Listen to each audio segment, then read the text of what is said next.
Կրիպտոակտիվների մասին օրենքը, ինչպես նաև մի շարք հարակից օրենքներ, ըստ էության երկու կարգի փոփոխություն կա առաջին և երկրորդ ընթերցում, մեկը կոնցեպտուալ է, որի մասին ես կխոսեմ, և երկրորդը ավելի տեխնիկական կտոր է, իհարկե պատրաստ եմ խոսել, բայց մանրամասն չեմ անդրադառնա։ Նախաբանի տեսանկյունից նշեմ, որ ինչպես ասաց Տիկին Վարդան, որ սա մայր օրենք է, այսինքն սա ամենաֆունդամենտալ մակարդակով դնում է կրիպտոակտիվների կարգավորումը Հայաստանի Հանրապետությունում և իրավական որոշակիություն է տալիս այս ոլորտին Հայաստանի Հանրապետությունում, ինչը մեր կարծիքով շատ կարևոր է, որպեսզի մասնավոր հատվածի համար, ինչպես նաև սպառողների համար մտնի հստակություն, եւ այստեղ բավականին մեծ ճանապարհ ենք անցնել եւ կարծում եմ սա շատ կարևոր առաջին քայլ է եւ երկար քննարկումներ եւ շատ արտադրական քննարկումներ եղել են։ Հիմնական կոնցեպտուալ փոփոխությունը, որը եղել է առաջին և երկրորդ ընթերցում, դա վերաբերում է նրան, ինչը դուք նշեցիք անցյալ անգամ Տիկին Վարդան, բանկերի մասով այն ծառայությունները, որոնք որ բանկերը կարող են կատարել։ Առաջին երկրորդ ընթերցման ընթացքում այս քննարկումը եղավ եւ ինչպես նաեւ ձեր առաջարկի ժամանակ ես ասացի, որ կենտրոնական բանկում եւս այդպիսի դիրքորոշում կար, որ դա լավ ուղղություն է եւ մենք համաձայնել ենք դեր առաջարկել եւ կառավարություն առաջարկած տարբերակի մեջ երկրորդ ընթերցման դա արտացոլված է։ Ինչ է դա նշանակում, որ ըստ էության այն ծառայությունները, որոնք վերաբերում են հենց կրիպտոակտիվներին, դրանք արդեն բանկերը չեն կարողանալու մատուցել, այսինքն, եթե բանկը կամ ավելի ճիշտ երևի հոլդինգ ասածը կիրառել, որպեսզի տրամաբանությունը փոխանցեմ, այսինքն բանկը ինքը չի կարողանա այդ ծառայությունը մատուցի, եթե բանկի սեփականատերը կամ խումբը ուզենան այդպիսի ծառայություն մատուցեն, ապա իրենք կբացեն առանձին կազմակերպություն, կգան առանձին կլիցենզավորվեն եւ կարողանան մատուցել կրիպտոակտիվներով ծառայությունների մատուցում։ Սա երկու առավելություն ունի, մեկը մրցակցային առումով բնականաբար ինքը ավելի պարզ դաշտ է ստեղծում, որտեղ բնականաբար հենց փոխանցումների կտորով տեղ կա փոխկապակցվածություն, եւ երկրորդը նաեւ հենց բանկային հատվածում ռիսկերի տեսանկյունից եւ ոնց որ հստակ տարանջատման տեսանկյունից շատ ավելի հեշտացնում է ռիսկերի կառավարումը եւ մոնիտորինգը, այսինքն այդ բոլոր իմաստներով կարծում ենք սա ճիշտ նախաձեռնություն է եւ դրա համար համաձայնել ենք եւ սա փաստացի արտացոլված է արդեն երկրորդ ընթերցման նախագծում։ Երկրորդ մասը, որը վերաբերում է ավելի տեխնիկական մասերին, հիմնականում վերաբերում է որոշակի տեխնիկական շրջումների, ինչպես նաեւ հաշվապահության հետ կապված, հաշվապահական հաշվառման հետ կապված որոշ բաների, որոնք որ մենք պետք է կենտրոնական բանկը հետագայում պետք է սահմանի հենց կրիպտոակտիվներով ծառայություն մատուցող անձանց համար։ Սա է եղել հիմնական փոփոխությունը, քանի որ անցած անգամ բավականին երկար քննարկել ենք, երևի եթե թույլ տաք արդեն հարց պատասխանի տեսքով, հա, շնորհակալություն։ Նախ շնորհակալ եմ դիտարկելու համար առաջարկը եւ արդեն ձեր նախաձեռնությամբ ներկայացնելու։ Հիրավի մրցակցային դաշտը ավելի պարզ դարձնելու համար կարծում եմ ճիշտ է առանձնացնել բանկային գործունեությունը եւ կրիպտոակտիվներով գործունեությունը։ Խնդրեմ հարգելի պատգամավորներ, եթե հարցեր ունեք, խնդրեմ Տիկին։ Պարոն Ուզբեկյան, իհարկե ուրախ ենք, որ նման նախաձեռնություն կա կարգավորելու կրիպտոակտիվների եւ կրիպտոարժույթի հետ կապված բոլոր այս կարգավորումները, բայց կուզեմ նաեւ մի մտահոգությամբ ձեզ հարց բարձրացնել, արդյոք կրիպտոակտիվների այս կարգավորման համատեքստում ապահովագրված են քաղաքացիները եւս զեղծահարությունների մասով, որովհետեւ մենք շրջանակը փորձում ենք հասկանալ ով է դրա պատասխանատուն, էլի հնարավոր բոլոր տարբերակներում պտտվում, բայց քաղաքացին չի գտնում ով պետք է իր վնասը փոխհատուցի կամ արդյոք ինքը տուժել է թե չի տուժել։ Հիմա կրիպտոակտիվների պարագայում եւ առհասարակ բոլոր նմանատիպ դեպքերում զեղծահարությունների մասով համակարգը այնքան ամուր է, այնքան անվտանգ է, որ մարդիկ վստահեն եւ այս ոլորտում չունենան նման խնդիրներ։ Նաեւ այս ոլորտում էլի։ Շնորհակալություն։ Հարցը իրականում կրիպտոակտիվներին սպეციფიկ չէ, ճիշտ եք ասում, եւ դա ընդհանրապես ֆինանսական ծառայությունների դեպքում կարևոր հարց է, որ նայեք, զեղծահարությունների պարագայում մենք ունենք երկու կողմ, դա սպառողն է եւ դա ֆինանսական ծառայություն մատուցողն է եւ ամեն մեկն ունի իր իրավասությունների եւ պարտավորությունների ցանկը։ հա ես հսա ավելի մանրամասն կանդառնամ ընդհանրաբար նաև այս վերջին դեպքերին, քանի որ ընդհանրում է դրանից է նաև ձեր հարցը բխում հիմա ինչպես նաև ինչպես այլ այսինքն բանկերի վճարաշրջական ծառայությունների ապահովագրականների դեպքում այս օրենսդրական նախաձեռնությունը թույլ է տալու, որպեսզի կրիպտոակտիվներով ծառայություն մատուցող կազմակերպությունների համար մենք սահմանենք հենց ձեր ասած պահանջները, որոնք վերաբերում են թե իրենց ներքին ռիսկերի կառավարման մեխանիզմներին, թե կիբեր անվտանգության ավելի կոնկրետ մեխանիզմներին եւ այլն, հա, որովհետեւ առանց սրա, առանց այս կարգավորման կենտրոնական բանկը պարզապես չունենա որևէ իրավասություն, որպեսզի այդ մինիմալ պահանջները սահմանվեն։ Կրիպտոյի դեպքում դա շատ ավելի կարևոր է, քան օրինակ մնացած դեպքերում, որովհետև ստեղ ճյուղը շատ ավելի բարդ է, ստեղ սպառողները շատ ավելի քիչ են հասկանում եւ շատ դեպքեր կան եւ աշխարհում, որ հենց զեղծարությունների կտորում, քանի որ շատ դեպքերում ոչ բոլոր, բայց սպառողները փաստացի շատ մեծ եկամուտներ եւ արագ եկամուտներ ստանալու ակնկալիքով ուզում են գնալ եւ արագ ինչ-որ մի բանի մեջ մտնելու, այսպես ասած շատ ուշադրություն չդարձնելով այդ անվտանգային խնդիրներին, որ կրիպտոյի դեպքում դա այդ խնդիրները շատ ավելի կարևոր են եւ այստեղ շատ մեծ իրազեկման աշխատանք կա, որը որ պետք է անենք։ Բայց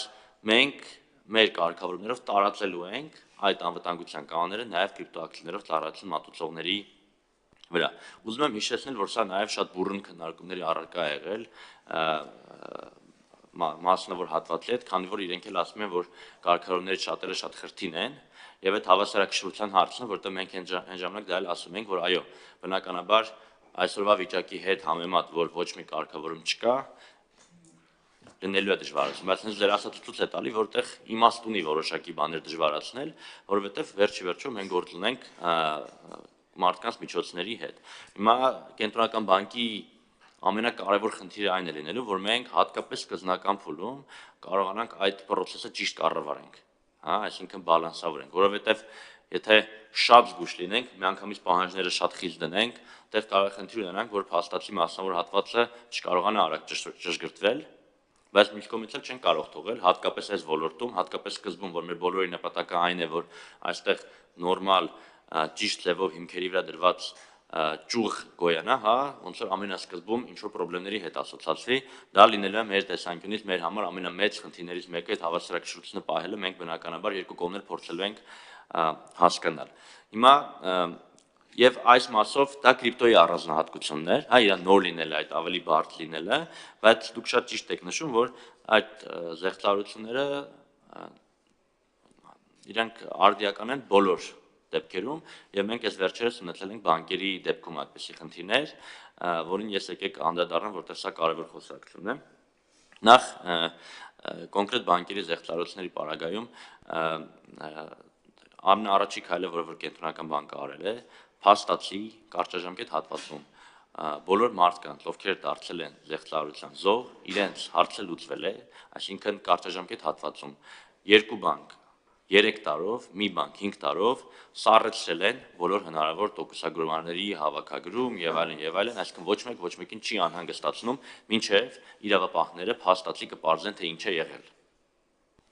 Ինչի է սա կարևոր, որովհետեւ այդ դեպքերը շատ տարբեր կարող են լինել, հա, եւ այստեղ մենք շատ ուշադիր պետք է լինենք, որտեւ եթե ինչ-որ նախադեպային որոշումներ կայացնենք, որոնց տակ մենք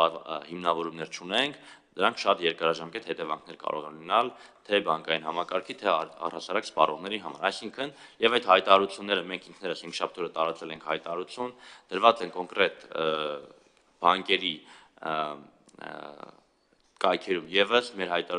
հայտարարության մեջ եւս դրված են այդ հղումները, որտեղ որ ըստ էության պետք է գնան եւ համաձայնագիրեր կնքեն բանկերի հետ, որպեսզի այդ 3 տարի, երկու բանկի դեպքում 3 տարի, մի բանկի դեպքում 5 տարի, հա, այդ համաձայնագիրը կնքվի, այսինքն այդ ընթացքում որևէ բան չի լինում մարդու հետ, որևէ մեկը իրենց չի զանգում, որևէ մեկը որևէ բան վարկային պարտավորություն մարելու պահանջ չի ներկայացնում, հա, եւ այդ ընթացքում փաստացի պետք է իրավապահ մարմինը հասկանա, թե ով որտեղ ինչ սխալ է արել։ Դա մեկ։ Երկրորդ, եւ կարծում 3 կամ 5 տարին դա բավականաչափ ժամկետ է, որպեսզի կարողանան այդ դեպքերի հանգամանքները բարձեն։ Երկուս, կենտրոնական բանկը կոնկրետ բանկեր գնացել է եւ շատ խորացված ուսումնասիրություններ է կատարել, որպեսզի հասկանան, արդյոք եղել է օրենքների պահանջների անհամապատասխանություն անվտանգության կանոնների, որի պատճառով եղել են այդպիսի кейսեր։ Մեր դիտարկմամբ նախնական օրենքների համապատասխանություններ չեն եղել, դեպքերի ճնշող մեծամասնության ժամանակ պարզապես անձնական տվյալները տրվել են։ Դա երկուս։ Երրորդ, անկախ ամեն ինչից, փաստ է, որ հիմա մենք իհարկե կարող ենք բանկային համակարգի մակրո տեսանկյունից, երբ որ այդ հարցը նայում ենք ինքը փոքր թիվ լինի, բայց ամեն մարդու համար մենք հասկանում ենք, որ սա շատ էական խնդիր կարող է լինել, եւ բացի այսինքն այդ սառեցումը, որ արվել է, մենք նաեւ հորդորել ենք եւ արդեն մեծամասնությամբ այդ պահանջները կատարվել են, որպեսզի օրենքի պահանջներից ավելի խիստ միջոցներ գործարկեն բանկերում, որպեսզի այդպիսի դեպքերի հավանականությունները փոքրանան։ Եվ այստեղ ես նաև ձեր ուզում համաձայնել այն իմաստով, որ զեղծարությունները հատկապես թվայնացման հետ զուգահեռ այդ ճնշումը գնալով մեծանալու է։ Դա աշխարհի տենդենսն է, եւ մենք պետք է ուշադիր լինենք, որպեսզի հատկապես նույնականացման եւ այդ հարցերում ավելի հնարավոր է եւ ավելի խիստ պահանջներ սահմանեն։ Եվ վերջի բանը, որը որ ուզում եմ ասել, որը որ ավելի ապագային միտված երկարաժամկետ լուծումների հարցն է, անկախ ամեն ինչից ով ինչ օրենք ուզում է գրի կամ ով ինչ կարգավորում ուզում է գրի, անկախ նրանից թե ով ինչքան տեղեկացնի, հաստատ համոզված եմ, որ զեղծարություններ լինելու են միշտ, հա, եւ դրա համար մենք հիմա մտածում ենք, թե ինչպես անենք, որպեսզի այդ հետևանքները կառավարենք, այսինքն մասնարարպես օրինակ մտածում ենք հիմա ինչ որ ապահովագրության մեխանիզմ դնենք, ինչ որ մի շեմի համար, այսինքն եթե մարդը դառնում է զեղծարության զոհ, մինչև ինչ որ մի շեմը որևէ ապահովագրության մեխանիզմ գործի, որպեսզի այդ մարդը անկախ թե այդ պահին ինչ է եղել, հա, կոպիտ ասած իր հարցը ապահովագրության մեխանիզմով լուծվի, բայց դա մի քիչ ավելի խորը վերլուծության առարկա է, ընդհանրապես աշխարհում դա անվանում են զրո պատասխանատվության քաղաքականություն, հա, այսինքն որպեսզի գոնե ինչ որ մի գումարի շեմի պարագայում այս հարցերը ավելի արագ եւ ինստիտուցիոնալ ձևով լուծվեն։ Հիմա դա երկարաժամկետ մի բան է, որը որ մենք խորհրդով եւս քննարկում ենք, բայց այդտեղ չեմ ուզում շտապեմ, որովհետեւ պետք է ճիշտ հասկանանք ոնց ենք այդ ամեն ինչը կառավարում, որովհետեւ երկու ծայրահեղությունն է խնդրահարությունը, այսինքն եթե շատ խստացնենք, փաստացի կստացվի, որ Հայաստանի Հանրապետությունում on-line ծառայություններից օգտվելը շատ կբարթանա, բայց միաժամանակ, եթե on-line ծառայությունները կան, ապա միանշանակ դրա ռիսկը շատ ավելի մեծ է, քան օրինակի համար, երբ որ մարդը գնում է հենց բանկ, էլի, այսինքն այդ էլի հավասարակշռության մասին կտորը կարևոր է, որը որ ունենանք։ Հիմնականը դրան էր վերաբերում զեղծարությունների մասով։ Հա, ուրեմն տեսեք, սկսենք սկզբից նախ բանկերի ուրախ եմ, որ սառեցրել են, բայց կարծես իմ ունեցած տվյալներով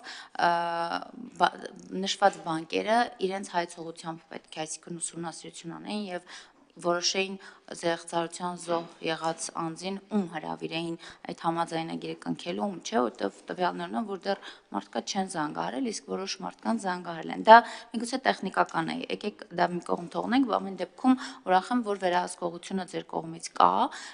եւ քննարկումները շարունակական են, բայց նաեւ պետք է նշեմ, որ այո, տեղեկացվածության, մարդկանց տեղեկատվական տեղեկացվածության մակարդակը ձեր կողմից մարդը պետքա տեղյակ լինի, որն է անվտանգային, որը ոչ։ Օրինակ, հիմա երբ ինձ շատ խառը եւ երկար համարով զանգ է գալիս, ես մտածում եմ, միգուցե եթե ես դա պատասխանեմ, դե տեղեկատվություն եմ տրամադրելու եւ սկսում եմ խուսափել նման զանգերը պատասխանելուց։ Պայմանական, օրինակ եմ ասում, ես ինչ իմանամ, որ դեպքում ես ոնց եմ տեղեկատվությունը տրամադրում բանկին կամ զեղծարարին։ Օրինակ, սա այն նվազագույն իմացության բանկերի անվտանգության մասով տվյալներն են, որ պետք է մենք ինքներս իմանանք ինչը պետք է տրամադրենք, ինչը ոչ։ Հեշտ է մոնա քաղաքացուն ասել տվյալները SMS-ը բացել եք եւ ձեր տվյալները փոխանցվել է զեղծարարին։ Դա այդպես չի լինում։ Երկրորդը, պարոն Նուրբեկյան, իհարկե վերջի եւ պետք է նշեմ, որ երբ ասում եք 1 տարի, 5 տարի ժամկետով, 2 տարի, թե 3 տարի, 5 տարի ժամկետով սառեցվելու է, եւ իրավապահներն են, ես մի տվյալ ունեմ, որտեղ քաղաքացին դիմել է քննչական կոմիտե եւ քննչական կոմիտեն X ժամանակ ուսումնասիրությունից հետո իրեն դժոխք չի ճանաչել։ Ես նման դեպքերում ոնց է լինում։ թողել է բանկ քաղաքացի հարաբերությունների կարգավորման տիրույթում, թե ով է, այդ դեպքում ինչ է անելու քաղաքացին, սա էլ է շատ կարևոր եւ ոնց է կարգավորվելու։ Ամեն դեպքում ուրախ կլինեմ, որ կրիպտոակտիվների վերաբերյալ ասում եք, որ անհնար է ընդհանրապես չլինի, բայց անվտանգային համակարգերը շատ խիստ լինեն։ Շնորհակալություն, ճիշտն ասած, տեղեկատվությունը իհարկե միշտ պետք է ունենանք եւ այդտեղ ես չեմ կարող դերը չհամաձայնել, բայց նաեւ ուզում եմ մի քիչ այդ բանը հստակ ասել։ Տեսեք, դեպքեր կան, երբ որ այդ միանգամյա գաղտնաբառը հեռախոսով պարզապես անծանոթ մարդու փոխանցել են։ Դեպքեր կա, որ ում որ փոխանցել են չի հասցրել հավաքեի, մի հատ էլ երկրորդ անգամ են փոխանցել։ Հիմա ես էլի չեմ ուզում որևէ ձև որևէ մեկին մեղադրել, պարզապես ես ուզում եմ օբյեկտիվ փաստը ընդգծել, որ այդ պարագայում ինչ շատ դժվար է այդպիսի համակարգներ սարքել, որ եթե դու զգոնություն չունես այդ մասով, շատ դժվար է այնպիսի համակարգներ կառուցել, որպեսզի բոլոր ռիսկերից ապահովագրեն, հա, բայց իհարկե եւ որտեղ որ մենք կտեսնենք, որ բանկերը իրենց համակարգերում թերություն են ունեցել, կարող է չկասկածել, որ իրանք շատ խիստ վերահսկողական գործիքներ մենք կիրառելու ենք։ Այս պահին մենք նայել ենք եւ օրենսդրության խախտումներ չենք տեսել, ամեն դեպքում ավելի խստացումներ եղել են։ Այսինքն, այդտեղ ուզում ասեմ, հարցը այն չի, որ SMS-ը պարզապես բացեն եւ ինչ որ բան լինի, այսինքն կոնկրետ անձնական տվյալ են տվել, որը որ խնդրահարույց է եւ ուզում եմ նաեւ շնորհակալություն հայտնելով ձեզ, օգտագործելով այս առիթը քաղաքացիներին ասել, որևէ անձնական տվյալ, որևէ պատրվակով մի փոխացեք որևէ մեկին։ Դրա ռիսկերը հետո շատ երկարաժամկետ են։ Դա ամենակարևոր հարցերից մեկն է եւ մենք բանկերին եւս կհորդորենք, որպեսզի շատ ավելի ակտիվ այս հորդորները անեն։ Ինչը վերաբերում է այն մասին, որ ում են ուժող ճանաչել, ես կարծում եմ, այստեղ հարցը հետեւյալն է, որ բայց պետք է մանրամասն խոսենք, այդ կարող եմ նաեւ տվյալները վերցնել հետո ճշտել, այստեղ հիմնականում հարց կա, որը որ քննարկվում է, թե ուժող ով է, մարդը թե բանկը։ Այսինքն ենթադրում եմ ձեր ասած դեպքում ոչ թե մարդն է, այլ բանկն է դուժող ճանաչվել, չէ, այդտեղ իրականում մարդու տեսանկյունից դա ավելի հեշտացնում է, որտեղ փաստացի բանկի հետ գործ ունի, այսինքն բանկն է այդ պարտավորության հետ հարց ունենում, այսինքն նա պետք է անի դա, բայց շատ այդտեղ բավականին լուրջ իրավական քննարկումներ կա եւ ամեն ինչը միանշանակ չէ։ Վերադառնալով կրիպտոյին, ամեն դեպքում ամփոփելով այս մասով ես ուզում եմ ձեզ հավաստիացնել, որ մենք սրա վերաբերյալ շատ ուշադիր հետևում ենք, case by case գնում ենք բանկում եւ խորհուրդնել սրա հետ կապված արտահերթ նիստել է ունեցել եւ ֆիքսվել են անելիքները եւ ամենակարևորը ինչքան ուզում է մենք կարողանանք այդ ամեն ինչը խստացնել, երևի թե երկարաժամկետ որևէ ապահովագրության ճիշտ մեխանիզմը պետք ունել, որպեսզի այս հարցը ինստիտուցիոնալ լուծենք, որտեղ ամեն մեկս էլ կարող է ինչ որ իմաստով դառնալ դա։ Կրիպտոյի պարագայում սա էլ ավելի կարևոր է եւ այստեղ այդ հարցը որ տալիս եք ոնց որ սա այն մեր հիմնավորումները որ մենք ասում ենք որ կան օբյեկտիվ դեպքեր որ ինչքան էլ կենտրոնական բանկը մեղադրվի որ ուզում է ինչ որ ծանր կարգավորումներ դնել բայց իմաստ ունի այս խոսակցությունը դրա մասին է մենք փորձենք ամեն ինչը անկախ ամենից հավասարակշռել կրիպտոյի պարագայում որպեսզի կարճաժամկետ հատվածում հատկապես փոքր խաղացողները խնդիր չունենան մենք այսինքն տրամադրված ենք դիալոգի բայց իհարկե մարդկանց ռիսկի տակ չտնելու տարբերակին շնորհակալություն Շնորհակալություն, պարոն Նուրբեկյան, ճիշտ ասած, բանը ես էլ պիտի շեղվեմ կրիպտոյի թեմայից, հենց այս ձեր վերջի ասացի մասով, էլի, երբ ասում եք ով է այստեղ դժող բանկը, թե օրինակ քաղաքացին։ Սենց մի բան կա, հա, այստեղ այսպես ասած երակողմ մի հատ իրավիճակ կա, քաղաքացին, բանկը եւ զեղծարարը։ Եթե վերցնենք, որ հենց զեղծարարությունը ա եղել ինչ որ երրորդ կողմից քաղաքացու անունով բանկի հաշվին։ Այսինքն ստացվում է, որ ես եթե դժող քաղաքացին եմ, իմ անուն ազգանուն, իմ անձնական տվյալները օգտագործվել են զուտ որպես խողովակ բանկից գումարը քաշելու համար։ Հիմա այստեղ մեղավորը ակնհայտ է, չէ՞, զեղծարարն է։ Հետևաբար պատասխանատվությունը իմ տրամաբանությունն եմ ասում, պետք է կրի զեղծարարը, ոչ թե ես ով անզգուշությամբ կամ շփոթությամբ, որովհետև իմ հանդեպ էլ հանցագործություն իրականացվել, այն է իմ տվյալները օգտագործվել են բանկային բաները, միջոցները դուրս քաշելու համար։ Ես սա ինչի եմ ասում, որովհետև ես պատկերացնում եմ, որ բանկ հաճախորդ հարաբերություններում, նույնիսկ եթե ես ինչ-որ մի բան, չգիտեմ, շփոթությամբ սխալվել սեղմել եմ, այդ պարտավորությունը եւ ես եթե ինքս չեմ զեղծարարը եւ ես այդ գումարը չեմ վերցրել, ապա պետք է գնալ հասկանալ այդ միջոցը ուր է գնացել եւ հետեւաբար ով է կրելու պատասխանատվությունը։ Այս եթե sense իմ բանով եմ ասում, ես հասկանում եմ շատ բարդ են այդ շղթաները, որոնք որ զեղծարարության միջոցով այս զեղծարարները տանում են, չգիտեմ, որիորդ հասցեատիրոջ անունով վերջում հանում են։ Բայց կուզենամ, որպեսզի առնվազն համակարգող մարմնի դիրքորոշումը այսպեսին լինի, հաշվի առնելով, որ մյուս կողմից կարելի այսինքն եթե այս խոսակցության մեջ ընկնենք, կարելի ասել, որ բանկն էլ իր միջոցները չի կարողացել, այսինքն պահպանի այն աստիճանի անվտանգ, որ հնարավոր է եղել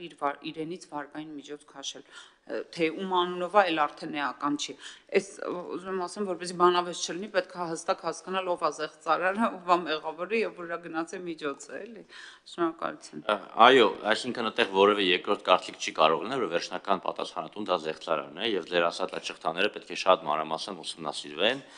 եւ այդտեղ անկախ ամեն ինչից դա պետք է արվի։ Այստեղ իրավական նյուանսը, որը որ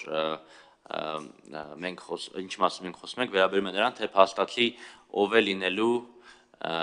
տուժողը, հա, այսինքն ձեր ասածի դեպքում արդյոք տուժողը բանկն է, ով որ զեղծարարից տուժել է բանկը, թե զեղծարարից տուժել է, այսինքն այդտեղ իրավական խոսակցություն կա եւ մենք դատախազության եւ քննչական կոմիտեի հետ պետք է խոսակցություն ունենք, բայց ձեր ասածի վերաբերյալ որևէ երկրորդ կարծիք չի կարող լինել, որ վերջի զեղծարարի պատասխանատվությունը պետք է լինի, այդտեղ պարզապես իսկապես շատ բարդ է, որ հասկանալ, թե վերջում ուր է գնում զեղծարարներին գտնելը այս հանցագործությունների պարագայում բավականին դժվար է։ Շնորհակալություն, խնդրեմ պարոն Հակոբյան։ Պարոն Նուրբեկյան, դուք ասացիք, որ 2 բանկ 3 տարով, 3 բանկ 5 տարով, չէ՞, եթե չեմ սխալվում, զեղծարարության զոհ դարձած մեր քաղաքացիների վարկերը, որ սառեցվել են, արդյոք էլի բանկեր կան, որ բանկերում նման զեղծարարության երևույթներ եղել են եւ իրենք ցույց ասած տարեկետում չեն տրամադրել էլի քաղաքացիներին միջև այդ գործերը բացահայտվի, որովհետև այստեղ 5 բանկի անուն դուք նշեցիք էլի։ Տեսեք, պարոն Հակոբյան, ընդհանուր առմամբ զեղծարարություններ ամեն տարի լինում են։ Ու 2023-ին էլ ա եղել, 2024-ին էլ ա եղել, մինչև էդ էլ ա եղել, այսինքն դա միշտ եղել է, եւ այդ ինչ որ այսպես ասած ռեզոլյուցիայի մեխանիզմ կա, որովհետև բանկերը աշխատում են դատական համակարգի եւ հաճախորդների հետ։ Կենտրոնական բանկը ստացել է ընդհանուր մոտ 50 դիմում, որոնք վերաբերել են 3 բանկին, որից հետո բոլոր նման բացի նրանցից, որոնք որ կենտրոնական բանկը ստացել է, այսինքն 50 հոգի դիմել է, բայց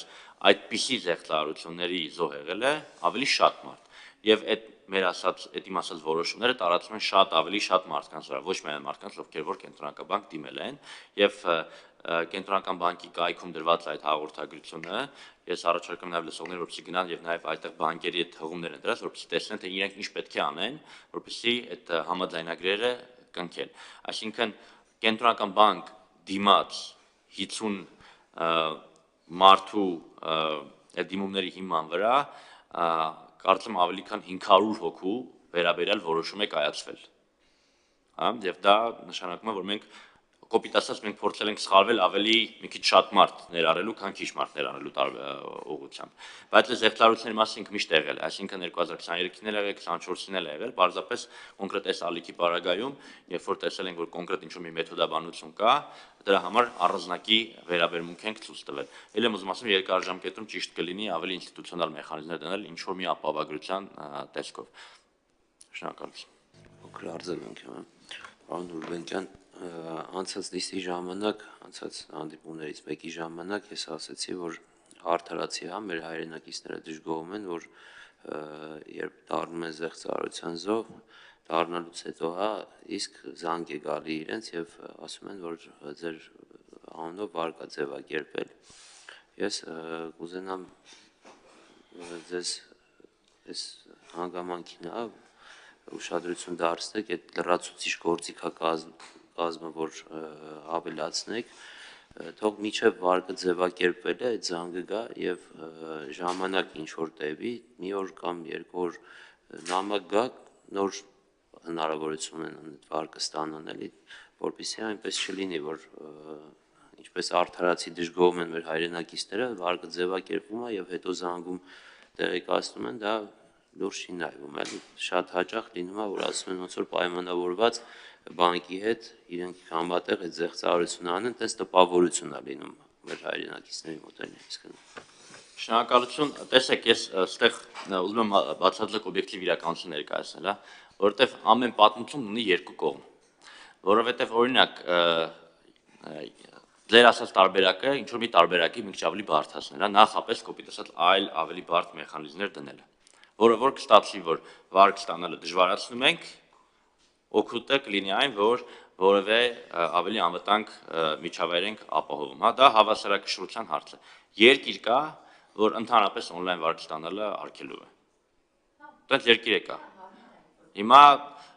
արդյոք այդ բալանսը ճիշտ է, չեմ կարող ասել, կարծում Հայաստանի համար դա ճիշտ չէ, հետևաբար այսինքն պետք է հասկանանք որն է այդ ճիշտ,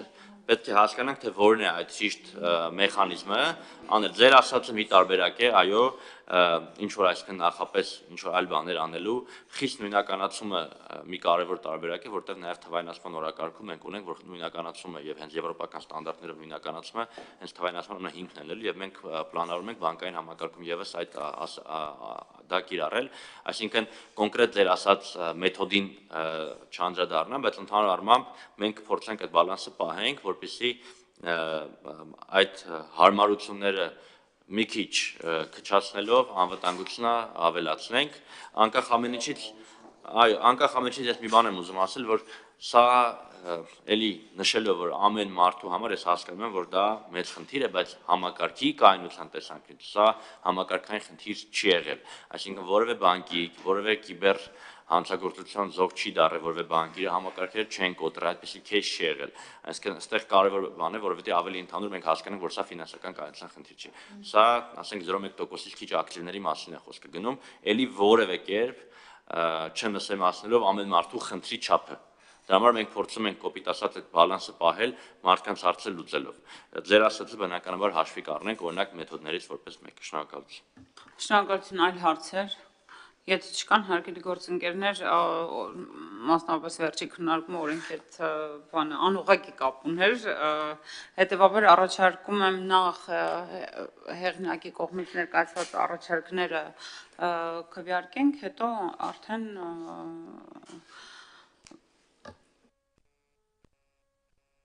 Ովքեր են կողմ կենտրոնական բանկի կողմից ներկայացված առաջարկներին, խնդրեմ քվեարկել կողմ, դեմ, ձեռնպահ,